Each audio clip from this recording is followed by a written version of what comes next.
out, crosses out, checker flag. That's a fine. Awesome drive, man. Awesome drive. It's nice to close out a race like that. That was awesome. This is the Team Blaney Podcast. Welcome, everyone, to the 2023 season, episode 1 of the Team Blaney Podcast. My name is Adam Rogers, and alongside me is co-host Steve Mez. As always, this podcast is brought to you by fans for fans. Steve and I have been following the drivers of the Blaney racing family for 2 decades, and Team Blaney itself launched on social media in 2014. Each weekly episode of the podcast offers an in-depth analysis of Ryan Blaney's latest NASCAR Cup Series race, plus news, notes, and a lineup of special guests throughout the year. Steve, welcome back to, now I know I said it's episode 1 of 2023. It's really our 3rd season, episode 86 overall of this little Team Blaney podcast. Are you excited to be back for another year of you doing all the work, watching all the races, writing down all the notes, and me just smiling and nodding as you give everybody all the information? Oh, you do more than that. Come on, you know better than that. This train doesn't run without Adam putting it on the tracks. But yeah, no, I'm totally excited because this is once again, I like to talk about opportunities. There's more opportunity to do something. Talking during the off season about some people, talking to people at Penske about some things, that there's people there that thought that, Ryan was probably the best guy in all of Cup last year. And there's some statistical things that back that up. The victory is the only one that doesn't. But having gone through the last 2 years of this, really looking forward to another one. Really think that, at the end of one of these seasons, hopefully soon, we have that big finale, and then we can go into the sunset, right? Yeah, that's one of these times that you talk there are a lot of opportunities on the track for Ryan Blaney and Team Penske. But just to recap real quick, and I think we talked about this in our last episode of the 2022 season, but man, what a year it was for us in small time podcasting here, with just the fact, the special guests and, that we had on to interview throughout the year last year, like Don Hawk and Josh Williams and Justin Bosch and, a ton of folks that came on to chat with us. The fact that you got to go out and cover the SRX race at Sharon Speedway when, Ryan and Dave were both racing in there. We got to meet up again and kind of get a behind the scenes look at things during the race weekend at Darlington. And, we have a video up from that experience on our social media. I'm just hoping that, more stuff like that comes along for us in 2023. And definitely, as you said, really hoping that this is a year where, Ryan Blaney can kind of bounce back. He did get that all-star victory last year, which was really exciting. But we know that, deep down, and it's pretty obvious, he wants to win some more points paying races, and he wants to back up that 3-win season that they had in 2021. Yeah, this is, there's some new and different things going to be happening. Some things that are supposed to be advantageous to the Fords this year with the change in the front end of the car, another street course, a road course, a street course, no less. So there's just so many different things that, schedules, once again, looks perfect for what Ryan's goals are. I just can't wait to get it going here. And, this is going to be a great season, great year, fun times. Tell the neighbors and the friends and people who haven't listened to subscribe this year and, get all that content. And we'll work hard at trying to get more guests, more voices. So it's not just you and me every week, and it's not. That's the fun part, is you tune in each week and you don't know what you're going to get. I've already talked to Josh about coming on this year again, and he'll help us out. And we're working on some other guests. I know that you have a contact or two that you're working on. So, we'll get it going and we'll have some fun along the way. We'll get the big board out later on in the year and explain all the points. And, hopefully we'll have to explain a lot about points this year. Hopefully it'll all be pretty easy and self-explanatory when you're near the top or at the top all year long. So can't wait for that. Yeah, definitely looking forward to it. And like I said at the top of the show, on our normal weekly podcast, we're giving like an in-depth race analysis. So, Steve's taking notes as he's listening to the races. listening to what the crew chief's talking about, listening to the feedback that Ryan's giving some, maybe some stuff you don't see on TV. Maybe, this is why this pit stop was great. This is why this pit stop was bad. That's kind of like what we've been doing the last couple of years. And then also mentioned getting in some special guests. So since we don't have a race to recap, because this is the start of the season in our very first episode, we are going to kick off the year with a special guest. And then we're going to also transition with that special guest and let her talk to us about the upcoming clash at the Coliseum that kicks off the season. And that special guest we're bringing on is Taylor Kitchen, and you will find her familiar if you're on social media, on NASCAR social media. She is the host of Above the Yellow Line, a podcast and a YouTube show, and we're really excited to have her join the Team Blaney podcast. All right, Steve, we're really excited to welcome Taylor Kitchen to the Team Blaney podcast.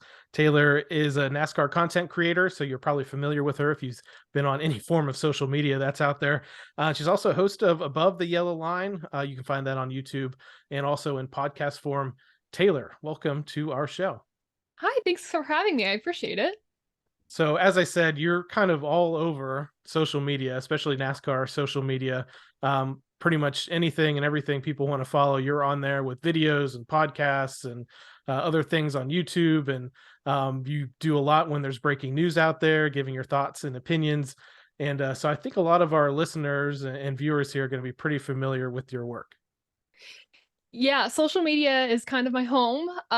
It's literally any time of day something happens or news breaks. Even like if I'm in class, I'm always typing like a little script of like, and I'm researching, what should I say? What is all the information? I'm texting some of the people at Toby Christie and I'm like, hey, I want you to clarify this, or like, do we have something out about this? I can do it. So anytime there's news or anything just related to the sport, I always make sure I'm on it with content. Now, from what I understand, you are a student and you're studying journalism. And you've probably burst onto this scene, like I said, with the videos and podcasts and things. Does that kind of go hand in hand? Did one thing inspire the other, or how did that all get started? So what's funny is I didn't start watching a full season of NASCAR until 2017. And my first race I ever watched was in 2016. So I'm really late to the game. A lot of people that do content creation have been lifelong fans, and that's just not the case for me. But I started doing the Above the Yellow Line show in 2021. I was really, really sick and I really didn't have anything to do. I wasn't able to go to school and everything like that. And I'm like, well, I like NASCAR. I have nobody to talk about it with in my small town. And I was like, let's just start a podcast type thing and just see where it goes, see if we get any reception there. So, and at that point, I don't think I was actually a journalism major. I think I might have at that time been a media production major. I changed majors like 5 times, but I really think I've always loved storytelling. And I just never knew how to do it until I was introduced to the journalism program at my university. And kind of found that way of storytelling is what I wanted to do. I didn't want to tell fictional stories. I wanted to tell stories of real life people, what's happening. And with NASCAR, it just kind of clicked. So 2021, I started the channel, and now here we are doing a lot more than I was doing in 2021, but I love it. How hard is it to put together even like 8 minutes? I think you did one earlier in the day. It was like 8 minutes. I mean, how hard is it to process that? Because I know you do a lot of cutting, a lot of elimination of I don't know if it's dead air. I don't know what it is, because it's editing. How hard is it to do something like that? What I don't think people realize is how long it actually takes to edit footage. I used to make videos that were 15 minutes, 20 minutes, 25 minutes, and I'm moving away from that because that is so much time. And nowadays an audience doesn't want to watch sometimes something that's longer than 20 minutes. It's just the short attention span. So then you move to like TikTok and stuff like that. Though I love watching content that's longer than 20 minutes. That's just me. But it takes so long to edit something. Like for, let's say, a 20-minute video, I might mess up a lot of times recording, or I might get a call from another worker, a partner that I'm working with, or a school thing pops up. It'll take about like 45 minutes to record something that's like 20 minutes, maybe an hour. To edit it, it can take anywhere from 2 to 3 hours. If it's a creative content piece, it could take much longer. And then you have to account for, the research, the writing, the graphics that go into it. And then obviously with YouTube or anything, it takes time for it to actually get into the system and post. Yep. So it takes quite a long time. And that's something that I don't know if viewers on the other side understand. Yeah, it's interesting because I asked that question because I don't watch much. I do tune it in. I see, I click, I watch, but I'm more of a podcast person.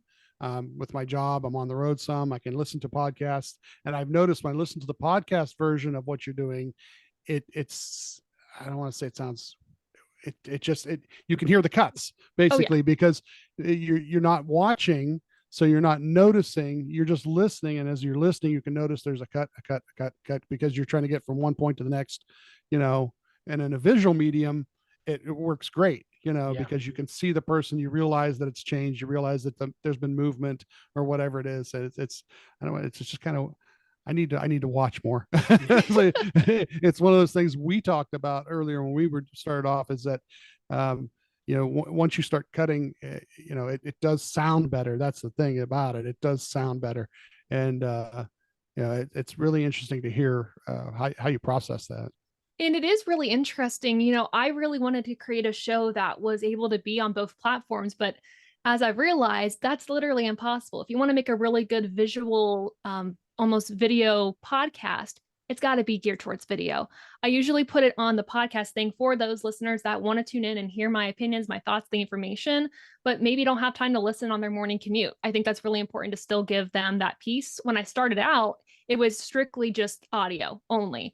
And if you go back and watch, or like, I guess, listen, it is very cringy. I didn't know what I was doing. But as time went on, I love the video aspect, the you know, color grading, learning lighting, which is something I'm still learning how to perfect. And just any video style content is something that I really geared myself towards. So when you go to make an audio only podcast or a video only podcast, you really have to think through what you're making to make sure it makes sense on that platform.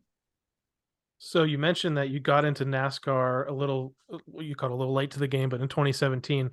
So what brought you into the sport? And I mean, did you have any early memories before you're really a fan that you kind of knew it existed? But yeah, what really brought you into it in the first place? My grandma, as far as I know, has been like a lifelong fan. As long as I can remember, she's been a fan. And every single weekend, we would go over to her house most of the time, and it'd be like, hey, you can't touch the remote. It's race weekend, no changing the channel. Sorry, tough luck. And so I knew NASCAR existed. And obviously I recently did a review on the movie Cars, and that movie introduced me more to like the NASCAR scene. And one day in 2016, I really don't know what it was. I don't know if it was rainy outside, if I was just really bored or what, but I decided to sit down and watch. Favorite car? Yes, a favorite car. Thank you. Thank you. Cars 3 is our favorite. Yeah. Me too. I'm going to watch it in a few weeks on a live stream, and I'm very excited because it side ranting a little bit, but it's perfect. So, I mean, it got me into the sport, and I think a lot of other younger fans that got us into the sport as well. But I decided to sit with my grandma, watch it in 2016, and it was a Xfinity race, and I was really drawn into like Chase Elliott, Elliott Sadler, and those were the drivers I really keyed in on. And then 2017, I had the opportunity to go to a race in person with my grandparents, and That'll do it. Yep, that was it. I was hooked at that moment on. So it was love at first sight, I guess, with racing, just being in person. Now, so obviously, you know, we're talking to Steve about it, I guess, you know, we're kind of content creators too, but we're very open about the fact that we follow one specific driver and root for one specific driver. And now I know as a journalist, that's difficult, you know, in other mediums. So before you really got into creating these videos and the podcasts and all this other content, did you have a specific driver that you're always buying t-shirts for and rooting for and cheering for before you kind of turned it more into like the journalism side of things? So I started off as a Chase Elliott fan. He was the first driver that caught my eye. And then as I went into the sport, I was like, it's always the 24 merch. Then he changed to the 9, and I was like, oh, I got to get all new merch. So I got all 9 merch. And then he won the championship, and that was like the best day of my life. And then I feel like after that, I was like, well, Ryan Blaney's always been like my second favorite driver, right? And as time went on, I was like, you know what? He's there for the fans all the time. He has great causes. I mean, I see him up in the media all the time. And from what I've heard about his interactions, he's very personable. And I got to meet him I got hot passes in 2018. And I don't have it in here, but I have a flag that was signed by some of the drivers when I was on pit lane at Kentucky Speedway 2018. And he was one of the first drivers to sign the flag. And I was like, oh my gosh, he's now my favorite driver. This is so cool. So ever since then, I followed him much more closely, and now I have a lot more of his merch because of it. But definitely, he's a driver I follow. I try to be unbiased about it. Yeah. I know there's big thing with being unbiased in journalism, but definitely started with Chase Elliott and is now more Ryan Blaney. And my friends are also Ryan Blaney fans as well, so it helps. Yeah, I was gonna say we definitely peeked at some things that you've shared before and notice a couple or 12 car too, up in Oh your yeah. up on your shelf. So that was really cool to see. So now that you're a few years into or a couple of years into doing this, is this kind of your goal professionally? Do you want to stay in the NASCAR world, and do you have any goals or next steps that you'd like to be? What's funny is, so last summer I got the opportunity to work with Austin Terrio, ARCA champion, with marketing for his drivers for his driver development program on the social media side. And that's the first time I really got to work behind the camera. And of course, for my channel, I do it all. I produce, I write, Yeah. I edit, I post. But I'm also still on camera for that. For this, I'm completely behind the scenes. I'm planning the content. I'm, talking to the drivers during the race weekend. I'm contracting videographers to go out and record them so we can make some professional, really nice videos. And I really enjoyed that. So for me, my goal for this year really is just exploring my options in the industry. I want to end up working with NASCAR, with a team, whatever it may be in the racing world. It's a matter of figuring out where I feel like my skill set works best and where I really excel and enjoy my work. And obviously, I enjoy the podcast stuff and I enjoy working with the drivers. But it's a lot about exploring this year and figuring out where I really want to be. But I'm always open to any opportunity.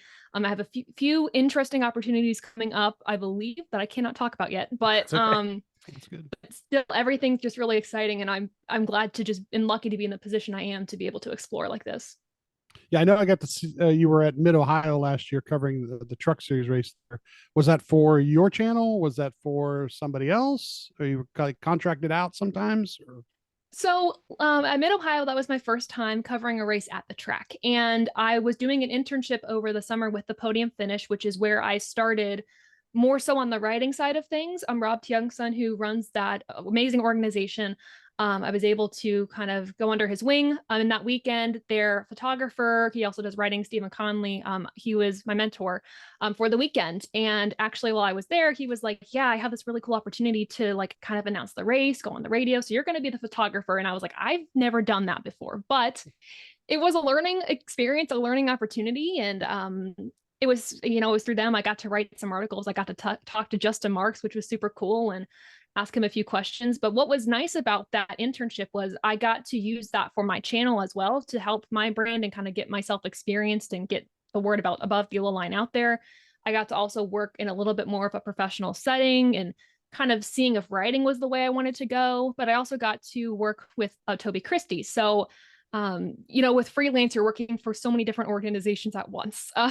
But it was nice to kind of be able to work with all three of those organizations, mine included, with that, to kind of get myself a little bit more into the industry in person for the first time.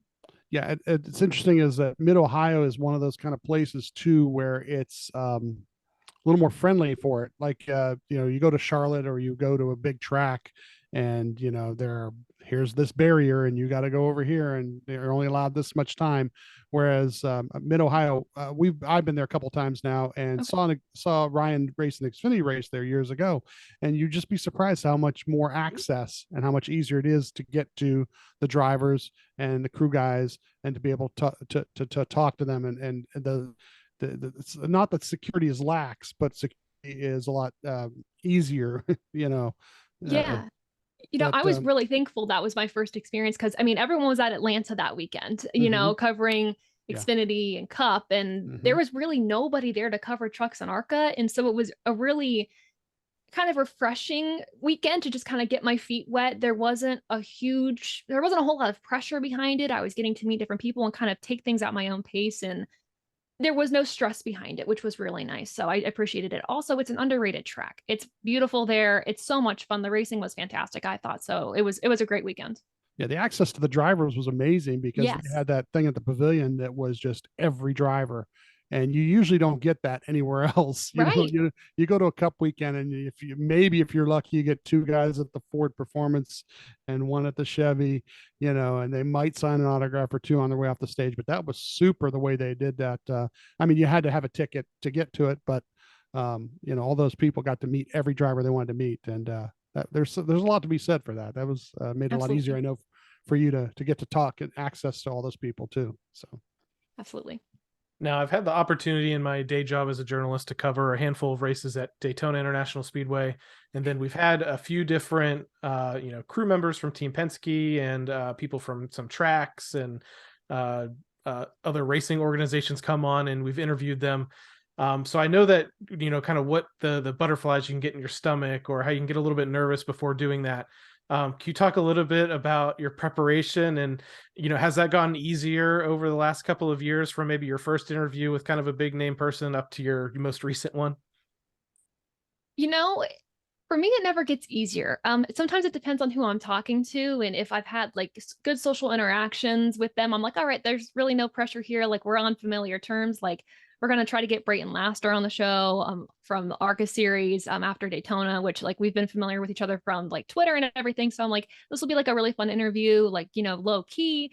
Now, if it's someone like I don't know, like if I were to interview like an Alan Bestwick, I would panic because like obviously, I mean, I know a little bit more about his history there and just knowing like how big of a name he is.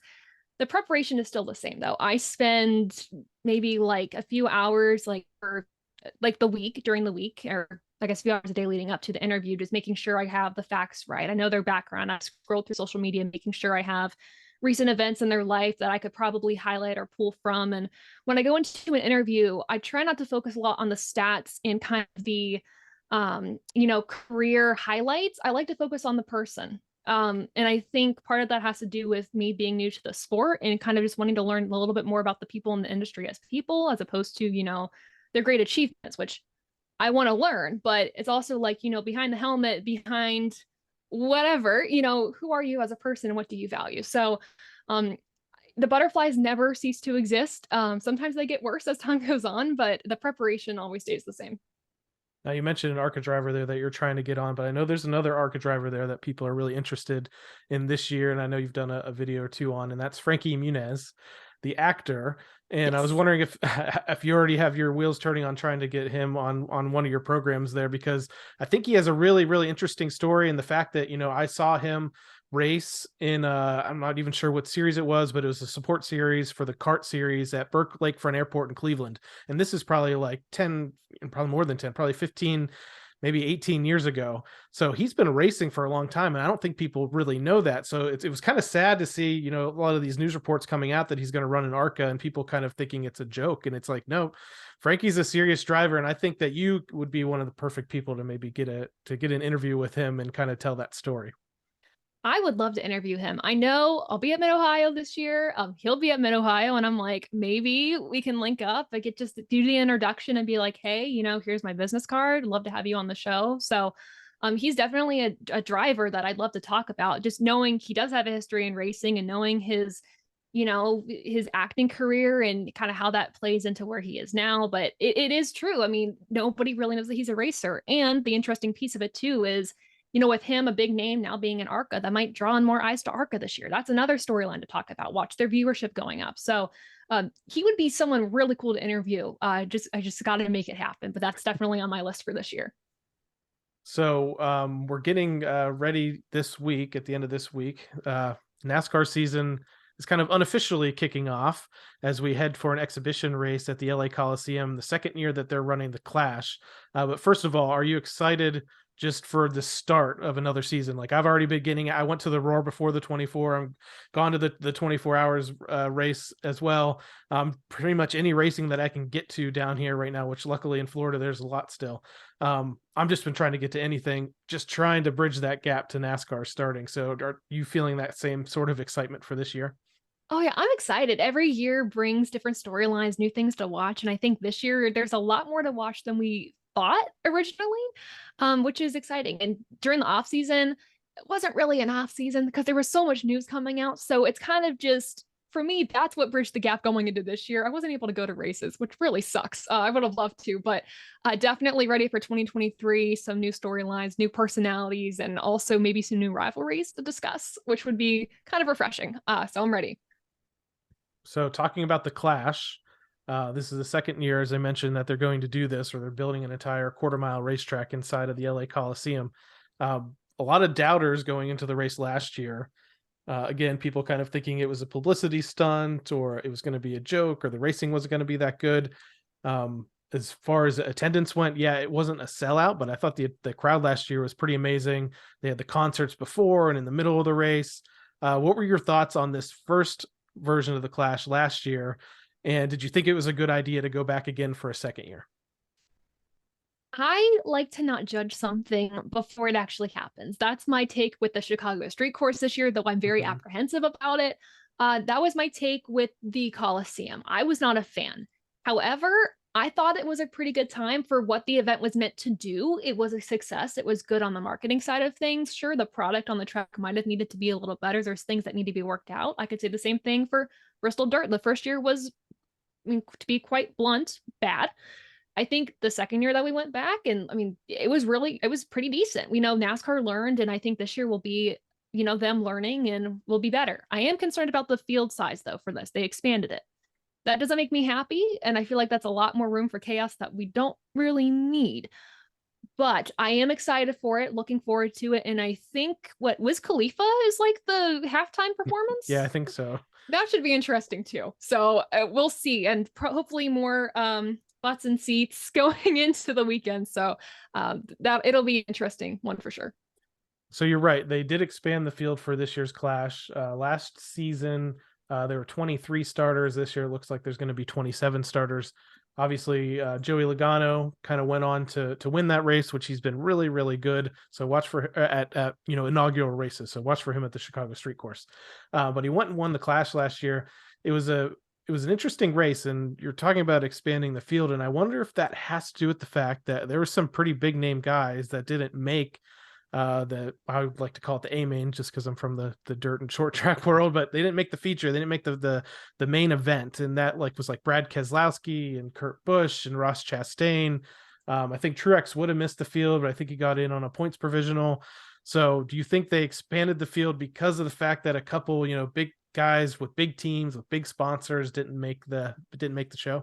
Oh, absolutely. And also just, I mean, yeah, you want to see your favorite driver in the Clash, and you don't want to bring your whole team that whole way just to not make it. So for that side of things, I think it was a good idea to expand the field. Just, you could see your favorite driver and those teams don't waste a trip. So this is a Blaney podcast. So we are going to talk a little bit about Ryan's run last year. So he started the main event in 13th place.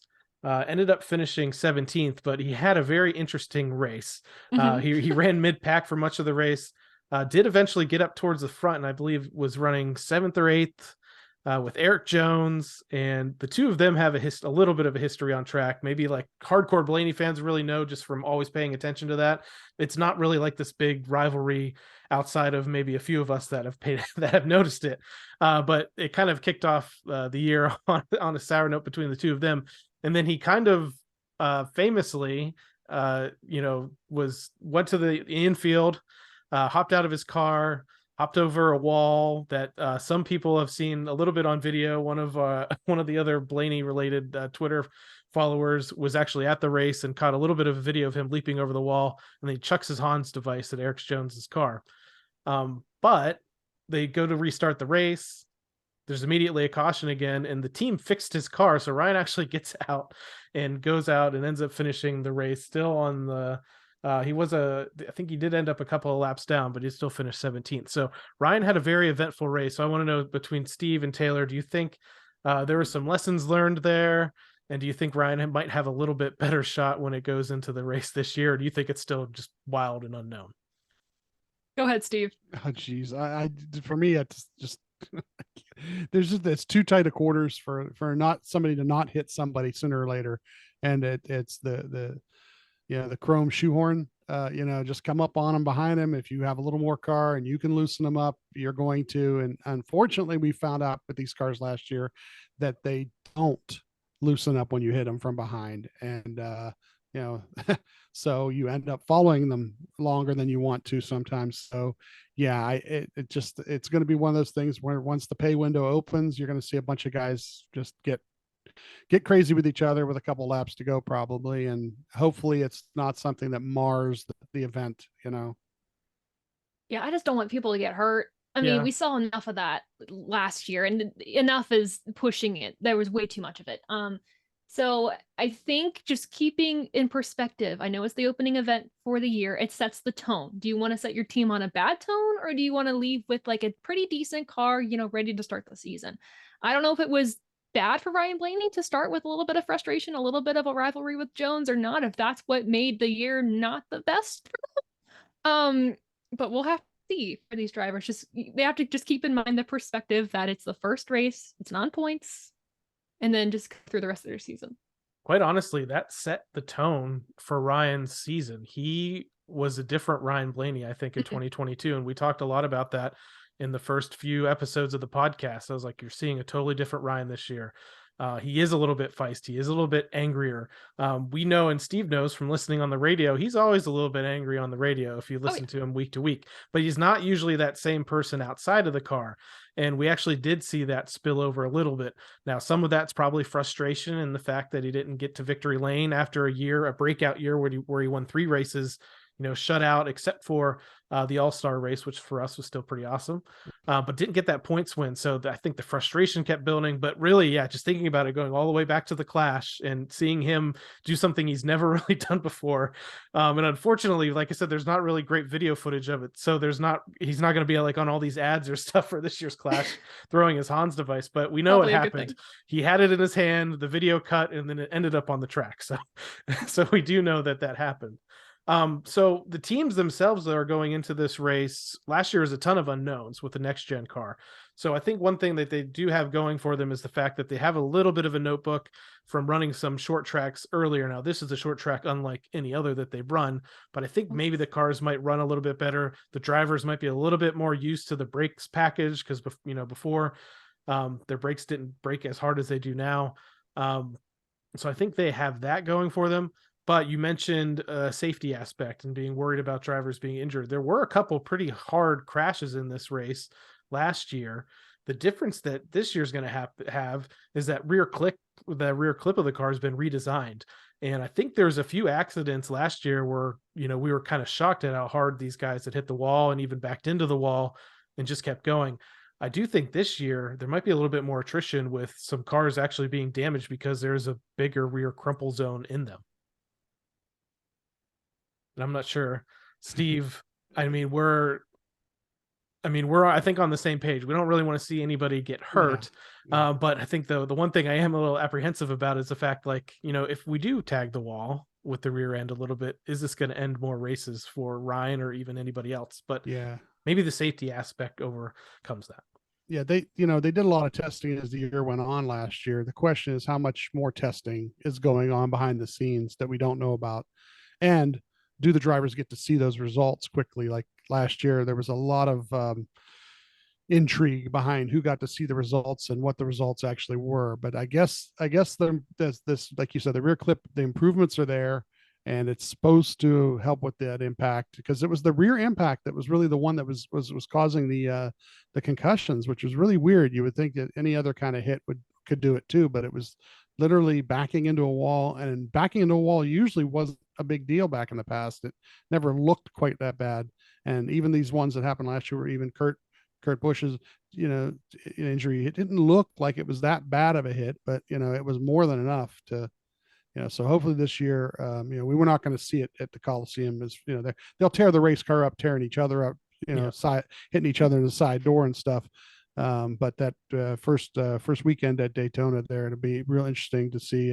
Hopefully nothing really bad happens, and hopefully the improvements are there. So if people do want to tune into this year, the second Clash at the Coliseum, Sunday, February 5th, 8 p.m. Eastern time on Fox. You can also listen to it on MRN and SiriusXM NASCAR Radio. There's going to be qualifying on Saturday. The race is on Sunday. There's going to be 4 heat races. Again, 26 cars will advance from qualifying in the heat races. 27th person is going to get in on a points provisional. And we're hoping that the 12 team will make that show. It's going to be a little bit easier with the extended field, but we're hoping that Ryan maybe could get up there, get a heat race win, qualify in on his own without having to rely on that provisional. So Taylor, we really want to thank you for joining us on the Team Blaney podcast. Where can people find you on all the different social medias and follow your videos? Maybe where's the best place that they could follow your video, or you just think they should follow you everywhere? everywhere. But if you want to follow the actual videos, TobyChristie.com, like TobyChristie.com is the best place on YouTube or on Facebook. But my main hub, I would say, is Twitter. It's @_TaylorKitchen_. That's where I'm active all race weekend, following all the action, tweeting about it, any news. I'm talking about it on there. So that's probably the best place to find me. And then @above the yellow line on really any social media platform as well.